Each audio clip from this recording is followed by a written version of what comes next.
We often praise self awareness as a spiritual virtue, a sign of growth, maturity, or accountability.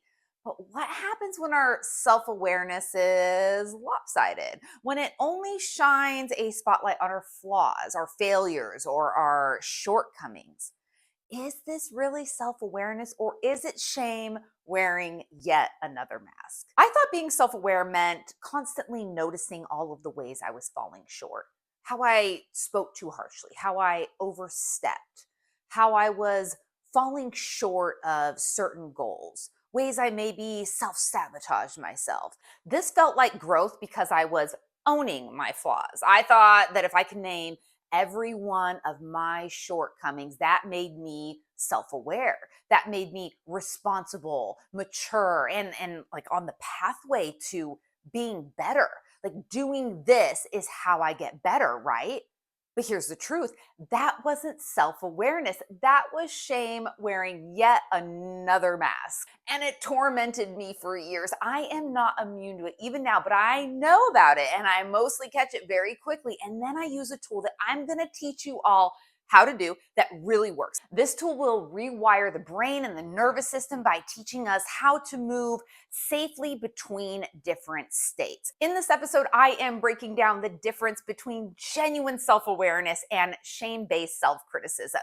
I'll share the practice that helped me slowly inch out of this mindset, not by avoiding discomfort and not by obsessing over meaning, but by learning how to hold both truth and compassion at the same time.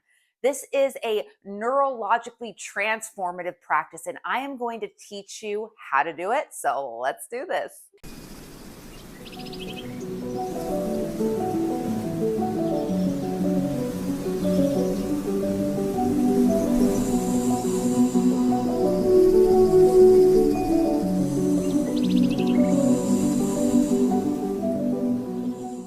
It took many painfully agonizing years to realize that real growth isn't about me keeping a mental scorecard of everything that I've done wrong. That was just self judgment disguised as accountability, and it tortured me. Shame is sneaky like that. It convinces us that hyper focusing on our failures is somehow noble and progressive. At least that's how I felt. I don't know about you all, but that's how I felt. In reality, it leaves no room for compassion, no room for my strengths, no room for possibilities. Self awareness without compassion becomes self punishment. I was self punishing myself. And self awareness without balance becomes self distortion. I had a distorted view of myself. How could I not when I hyper focus on my flaws with little notation on what it is that I do well? The difference between genuine self awareness and shame based self criticism really comes down to the tone, the focus, and the outcome.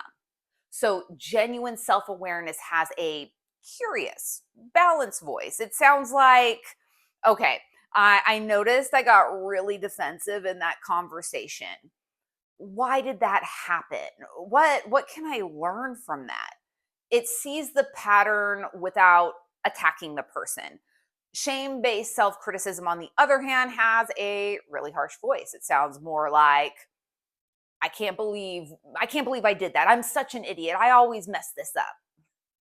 One is curious and the other is condemning. And boy, am I familiar with the condemning one. Real self awareness also looks at the fuller picture. It acknowledges the struggle, but also notices the strength. Like, yeah, I procrastinated today, but I also showed up for a friend who really needed me.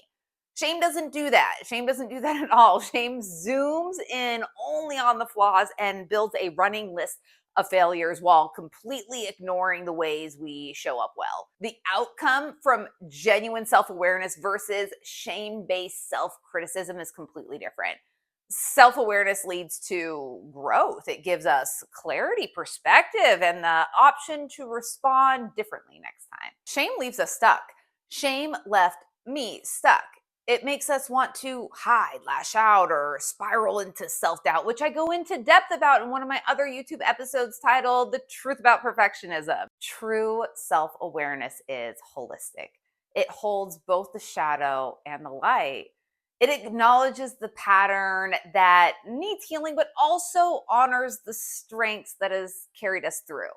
And once I had the self awareness that I was using self awareness without balance or compassion, I decided it was in my best interest to work on this. Otherwise, my earthling experience was going to continue to be quite uncomfortable. This led me to the practice of mental pendulation. Most of us are taught to deal with uncomfortable thoughts and emotions in one of two ways. Either we dive headfirst into them, analyzing every detail, or we try to push them down and distract ourselves. Those are the only two things I knew how to do. The problem is both extremes can backfire. Not always, but they can definitely backfire. When we dive too deep, when I dive too deep, I risk overwhelm. We can get stuck in reliving the pain and circling the story and reactivating the same stress in our nervous system over and over again. I did this constantly. On the other hand, when we suppress or avoid, we don't actually resolve anything. The tension stays in the body waiting for the next trigger. I did this suppressing by using alcohol and pain pills for many, many years in my past. This is why I love the concept of mental pendulation developed by Dr. Peter Levine, who I have a lot of respect for. And I actually saw him a couple years ago speak on somatic experiencing. It was wonderful. And I also really liked his books. They helped me tremendously. So with mental pendulation, instead of getting lost in the pain or trying to bury it, pendulation is about gently swinging your awareness back and forth between discomfort and safety, between activation and calm. Here's what that looks like in practice. You notice a painful thought or sensation. Maybe it's anxiety in your chest or a harsh inner critic thought. Instead of diving into it and letting it consume you or pretending that it's not there, you acknowledge it and then you intentionally shift your attention towards something grounding. You can do this in a variety of ways. That could be the feeling of your feet on the floor or water running over your hands. Maybe you do a positive memory or a simply empowering belief, like I've gotten through tough things before. Then, after a moment, you gently bring your awareness back to the discomfort just for a bit and then back again to safety. Let me give you a real life example. Recently, my dog Ivy wasn't feeling very well. She had started drinking a lot more water and even peed in the house twice, which she never does. My last dog Rex passed away from a stomach tumor. And one of the first signs was him drinking more water and then having accidents because the tumor was pressing against his bladder. So when this happened with my current dog Ivy, it brought me right back to that loss. One of the times Ivy had an accident was at 3:30 in the morning. So I was woken up out of a dead sleep, tired and disoriented, and immediately my body went into high alert.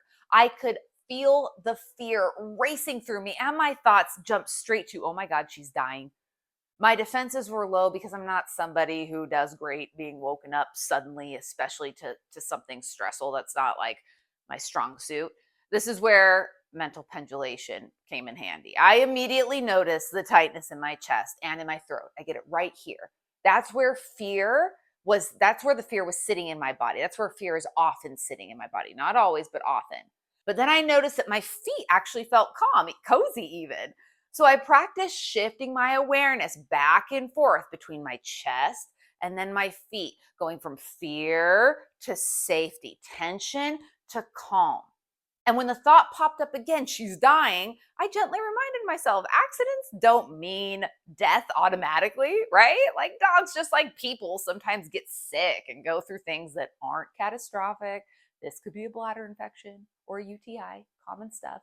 While holding that reminder, that thought, I kept moving my attention back down to my feet. That simple back and forth pendulation kept me from spiraling into a panic. Instead of drowning in fear or forcing myself to ignore it, I was able to write it out with more balance. Over time, this back and forth teaches our nervous system's resilience. It builds capacity. My nervous system has a much larger capacity than it used to.